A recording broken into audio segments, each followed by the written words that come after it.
Hey everybody, Old Buck Dave back again with none other than. Old Buckdale.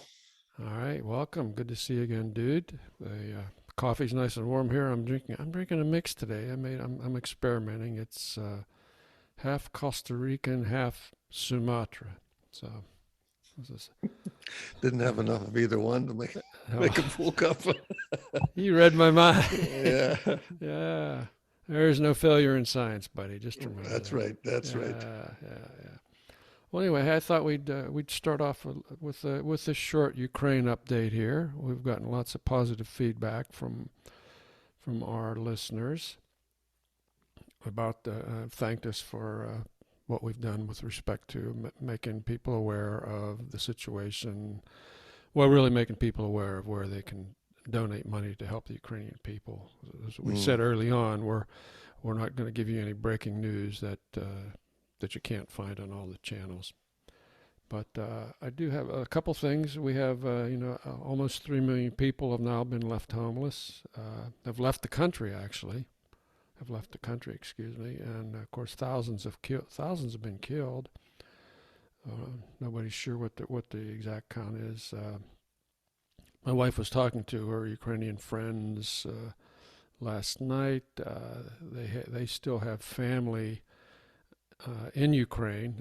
Of course, we had mentioned the daughter got out with her two children, but they still have other relatives there, older relatives. They said there's nothing we can do, and they live very close to this air base that was bombed right near the border with Poland. So they're really shook up at this point, obviously. So It's still hard to fathom to it me. is hard to fathom. I mean, women and children, civilians, indiscriminately being killed, and it's like it's like okay, well, all this is going to happen, and now we won. Let's carry on. Yeah. I mean, can we? We not in our lifetime are we going to be able to forgive them for that? I don't think. You think? I mean, I can't see how. Can't yeah. see how. I mean, the scattering these people all over the world again. Uh, the lack of all the men that are killed or captured or Yeah. whatever, and who's going to raise all these children, and how mad are they going to be when they get older? Yeah. Or where are they I don't going to know. be? Where are they going to be? Yeah. Well, we Poland's now saying, we can't. The mayor of Warsaw said we can't handle many more people here. We're overwhelmed.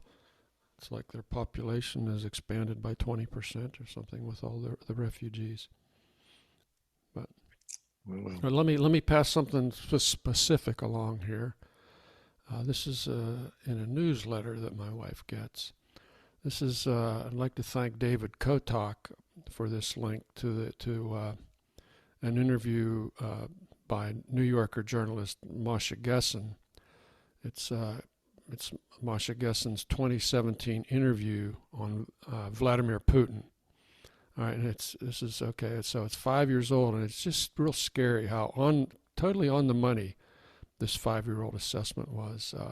The whole thing is 2 hours. I think, as Kotok says, listen to the first 15, 20 minutes. You'll get a good idea of the analysis here. We listened to the whole thing. It's amazing. Just for reference, Mr. Kotok is the chairman of Cumberland Advisors. That's an advisory or investment organization. Neither Dale or I has any money invested with Cumberland Advisors. This is not an advertisement for them, or there's no plug here, other than Mr. Kotok's. relevant information is the way I looked at it. Yeah, I mean, it's just relevant something information. Yeah, pertinent to our thinking and yeah. thoughts and what's going on. Yeah. And I'll post the link in the liner notes to the video, and listen to it. And it's just incredible. But I do want to read Mr. Kotok's closing thought. This is the closing thought in his newsletter. He says, after listening to at least some of this interview, please consider the ancient mythological dilemma. You are in a sealed cave. You are discovered by a monster who wants to eat you. You're trying to find a reason to argue and therefore to convince the monster not to eat you. From birth, the monster has learned only deceit, arrogance, and brutality. The monster has only one thing in his mind and cannot be persuaded to change his goal of consuming you.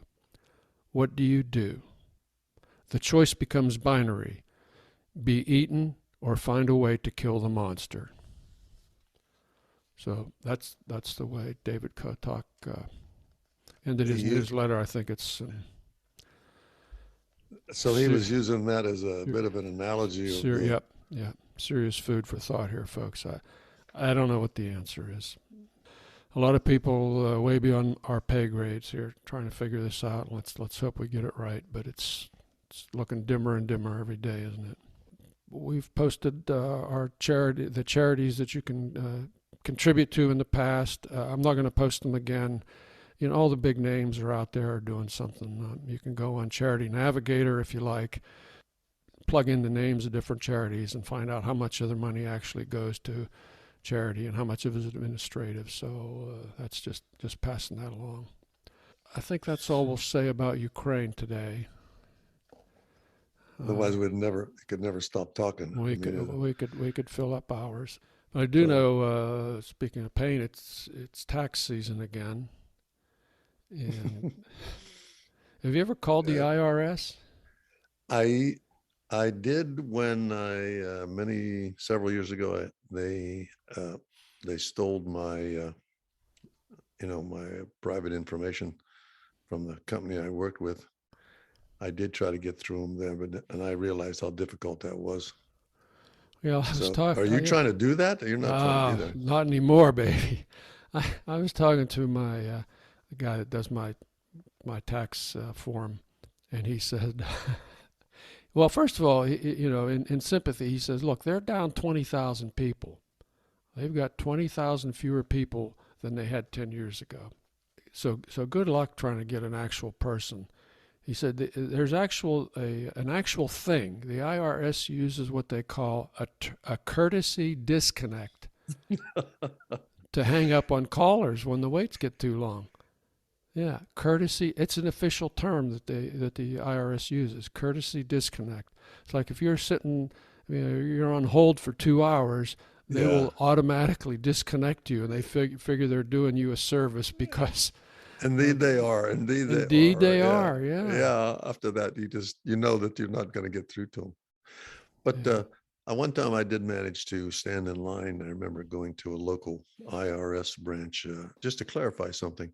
I mean, I'm not a big player when it comes to earning money or paying taxes on a lot of money. Or short-horned bucks. Yeah, short-horned bucks. So, but it's just a quagmire, especially with so many people no jobs full. So good luck. Good luck. Yeah. Mm. Hey, speaking of good luck, you were starting to tell me about trivia night. Talk to me. You dangle these these juicy things in front of me. All I said was remind me to tell you of trivia night. Yeah. Because of the age that we've achieved, we're entitled to play bingo. We're entitled to play a lot of it's an card entitlement. Games. Yeah, it's like you got to earn the right to do these things. I think it's because it's a sedentary kind of game. Although some people still play, more pickleball. There's quite a few active people too, but a lot of games are a card game or something where you sit down at a table, nobody theoretically gets hurt. Mm-hmm. Yeah. So the community that I'm associated with often plays trivia, and they ask me to read the questions. Now, that is a dangerous job. So you're the trivia master. You're the trivia master, and it's a dangerous job. Because despite the fact that you're reading the questions from the classic trivia games, or in this case, this is a collection of trivia games, questions over time, they still contend that the answer is incorrect. Yeah. So the first thing I have to do is I have to announce the rules, in case of a tie. And I also have to tell everybody not to throw things at the trivia master. So you don't have Yeah, the wire mesh cage around you? no, but don't get out of your seat Something to when think you're about. angry. Right. Something to think So, about. and there's always one question that sets somebody off. You know what I mean? It's like, it can't be right. No, and of course, I think when they did trivia years ago, you went by the card. You just accepted the answer. I never thought of Googling. So now you can Google it. I'll give you an example. One of the questions I asked was, what is root beer? What is the root that root beer is made out of? And the trivia card says it's a sarsaparilla. Okay, that's what the answer is. Sassafras, isn't it? But it is a sassafras. Ah, so the answer was wrong. So I said sarsaparilla, and they, man, phones, everybody grabbed the phone. So as the trivia master, I said, okay, we accept that answer, and everybody who has sassafras, could get it. Put the tar and feathers away. Yeah. And there was another one that I answered. Even I myself looked it up. It was about a mountaintop. How many states could you see from this mountaintop? And so I said, listen, I looked this thing up. The answer is 7. But still they were ready to jump out of their seat. And I'm going, oh, no. So anybody that wants to get out the long knives, volunteer for a trivia master, you make sure you have already pre-Googled some of the answers in question. And some of the things, Dave, that was funny, you think they would remember that?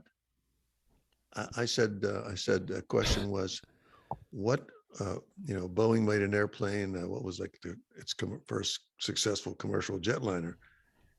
And they're going, well, what do you mean by that? I said, well, and then I read it again. I said, well, just name the plane. I said, half the people in here have ridden on one, for crying out loud. What was the name of the plane? And so they're still questioning it. And then I had to repeat it at the end. And of course, it was just a Boeing 707. Yeah. So, like there's no IQ test at the door or anything to.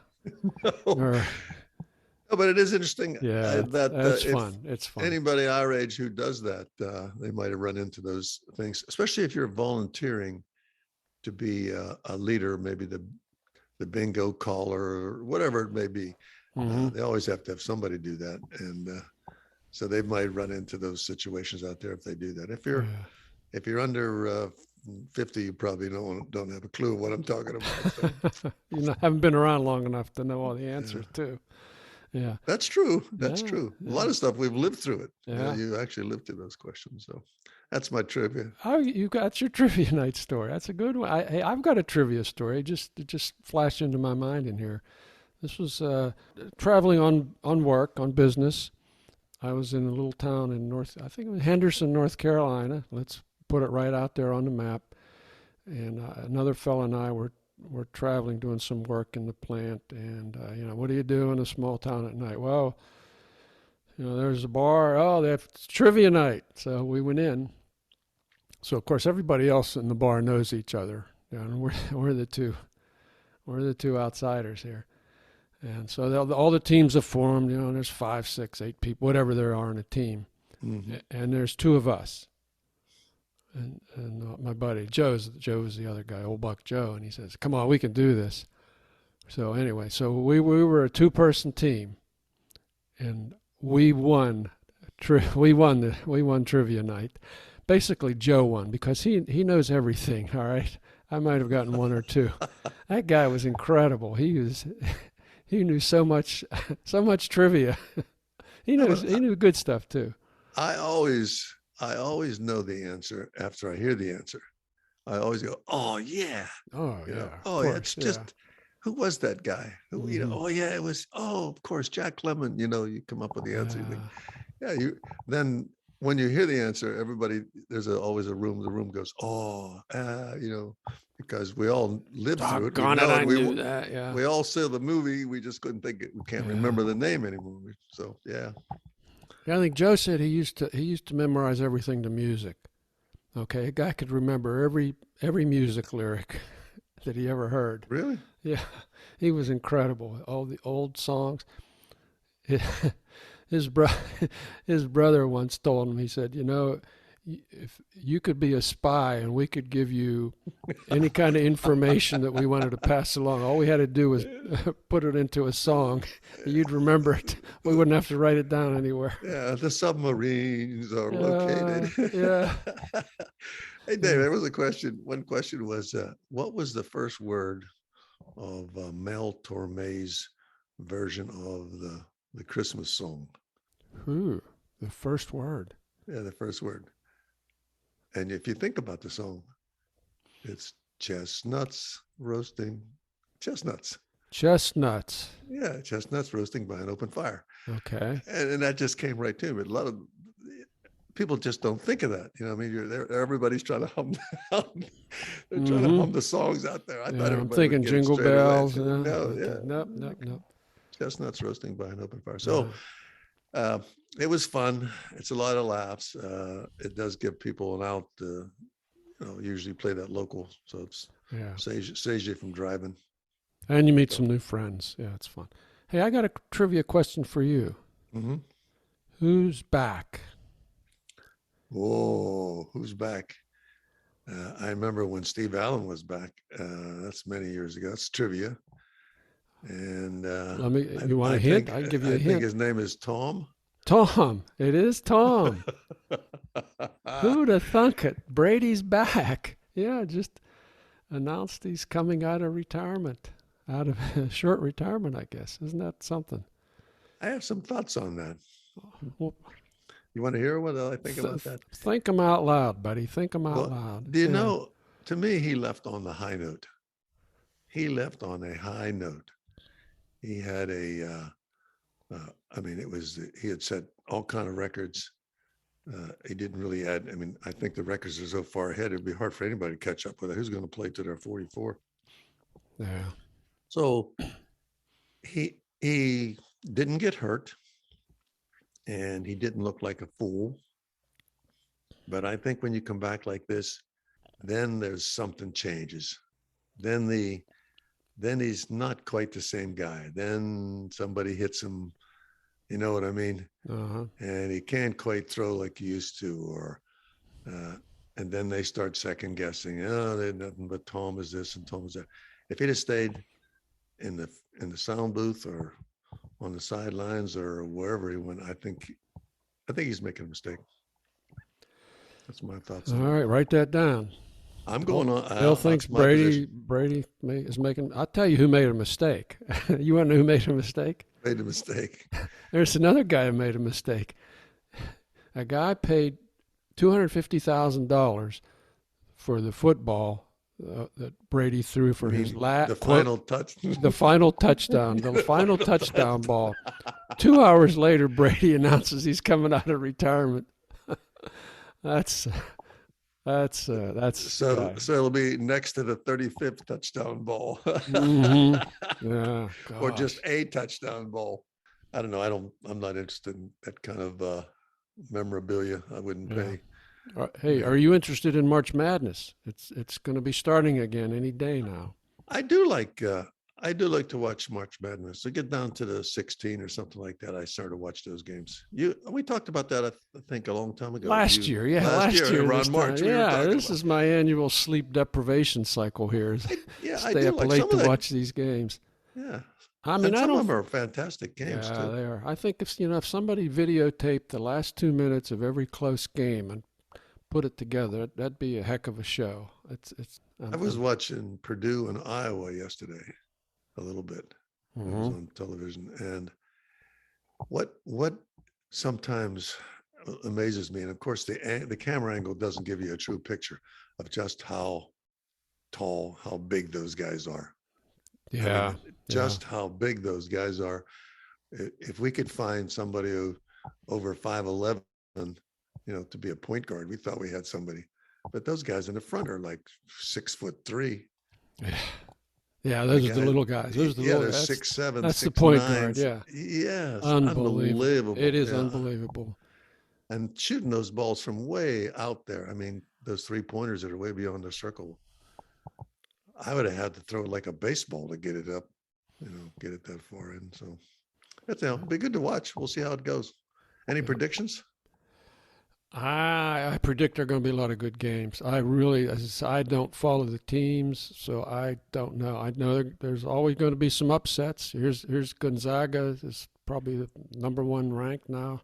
You remember when Gonzaga used to get into the tournament, they'd be like a 12 rank or a 13 or a 9, and they'd end up going pretty far. And you see how that's built their program. They're one of the powers now. It's interesting. You know, when you mention Gonzaga, you don't hardly ever hear that school's name until March Madness. Yeah, that's I right. don't even know where that school's at. You know where that school's at? I don't. I don't either. Sorry. I mean, I don't even know what the name is, but all of a sudden Gonzaga, what was that? Who's that? Who are those guys? Who are those guys? Yeah, they're down to the Final Four or something like that. Who are those guys? Yeah. Well, stand by, good listeners. Yeah. Speaking of sports, hey, listen, I stumbled across a video the other day. Actually, I saw a clip of it they were showing it on TV, and I had to just watch the whole so I Googled it or YouTubed it or whatever. This was Shaquille O'Neal. He was on, that show with, he's on there with, Kenny and Ernie and Charles Barkley talking about NBA games and that sort of thing. It's really funny. It's kind of like a 3 old bucks NBA. Yeah, 4 old bucks. Yeah, four tall bucks. But it turns out this was a or big bucks. Big bucks. Yeah, big bucks in so many ways. Yeah, turns out this was a 28. It was a 2018 video. Okay, and Shaq was explaining how to save money on gas because gasoline prices were going up now, and it's funny. Obviously, it's even a little more valid today. At least the concern is valid. But Shaq was explaining how you could save money. He said, "Well, instead of spending $80 and filling up your tank, you just put $40 in, and then when you put another $20 in a couple days later." And Kenny keeps quizzing him like, "Wait a minute, it's still the same gas mileage." And Shaq saying, "No, you don't understand. Now Ernie's falling asleep and Charles is dying. He's just rolling over there. I can't do it justice, so we're gonna put a link to this thing. It's just it's like 4 minutes or something." So he's convinced that he's actually saving money. Oh yeah, putting a couple cups full of gas in at a time. Yeah, and he said, "Yeah, you don't understand." So how's your knee, by the way? I did tell you that I tripped, didn't I? I did. You did, yes. I mentioned it to you, and I think it was about 8 days ago from today. And apparently, when you fall down and hit your knee, it hurts. It hurts, and it may result in some kind of long duration, condition. I don't think I broke anything. I mean, I can still go up and down steps, but something is rubbing in there now for sure on the old kneecap. Not a good thing. Not a good thing. And then what terrifies me even more is that if you mention this to your physician, you will be on another walkathon to clinic to MRI. Point A to point B. Oh yeah. I'm thinking, should I say anything to somebody and check it out, or should I just tough it out and see if after 6 weeks, 6 to 8 weeks, if it sort of feels better or something? Otherwise, this may be. It's one of those things I say. This is something you're going to take to the end. You know what I mean? Yeah, it's going to be there. It's one of them things. That's you got It's it part now. of you now. It's part of you. It's broken. It's not going to be repaired. You will, as long as you're moving above ground, you will be taking this thing with you. So we'll see. I'll keep you informed. Right now, I think it's a little bit sore. Yeah. Hey, did I tell you my knee story? It's not my own knee, but it's a knee story. If I told you this before, just stop me right now. Okay.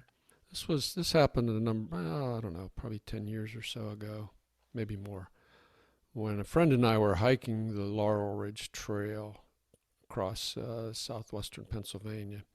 It's about 75 miles. We didn't do it all at once. He lived at the other end of the state, and he'd come out, and we'd put our cars at opposite ends of one of the segments and, walk 10 or 15, 20 miles, something like that.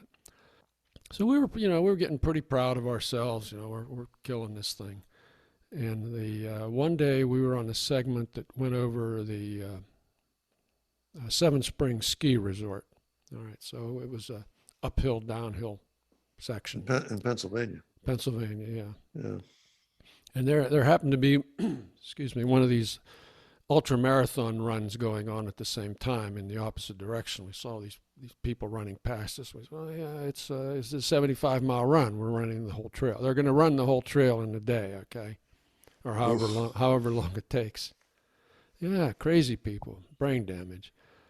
And so we see this woman running down the hill, and she's running at an angle. She keeps veering off to the left. And I noticed her leg's all bloody from below the knee. I thought, oh, that's not good. So she gets to us and she stops and she says, "Am I running funny? Am I running straight?" We said, "Oh, no, you're not running straight at all." She said, "That's what I thought." And she bent down and her kneecap was like displaced. Oh. And she grabbed it and went, and she snapped it back into place. And took off like, oh.